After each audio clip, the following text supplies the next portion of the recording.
pisong halaga na tupok ng apoy sa sunog sa Quezon City. Kasama mo sa balita si Radyoman Silvestre Labay.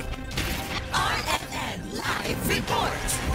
Umaabot sa 3.6 na milyong pisong halaga ng mga ari-arian ng tinupok ng apoy sa nangyaring sunog sa number 18, 19 de Agosto o 19 de Agosto Street sa Barangay San Isidro, Galasa, Quezon City, kung saan naubos ang miyembro ng dalawang pamilya nang matupok ang inupahan nilang third-story apartment.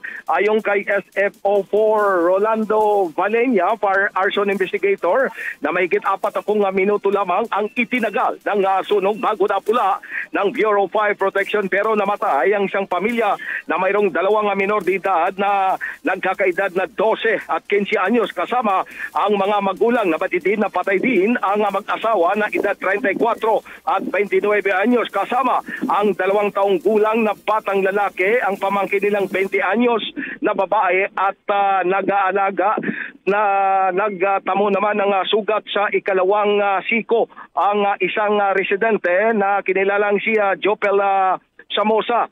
Base sa record ng Bureau of Fire Protection, pasado alas 2 ng madaling araw kanina nang sumiplag ang sunog. At dito ay agad na mabilis na kumalat ang apoy, kung saan ay natrap nga ang dalawang pamilya na lumalabas na 8 yung individual ang nasawi. Ayon sa residenteng si Eliza Fortaleza, dumalo pa kami umano sa kanilang bahay ang isa sa nanay na nasawi at umuwi bago mag-alauna ng madaling araw. Sinundo raw umano nito ng kanyang minor de edad na anak, kaya hindi raw siya makapaniwala na wala na ang kanyang kaibigan. Sa ngayon ay patuloy pa rin inaalam ng mga Bureau of Fire Protection kung nasaan ang caretaker na paupahan na ayon sa mga residente ay umalis daw kasama ang kanyang pamilya.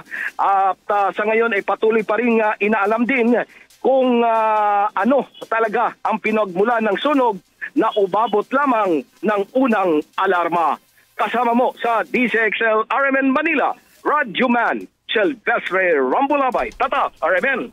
RMN Network News. Mula sa Quezon City.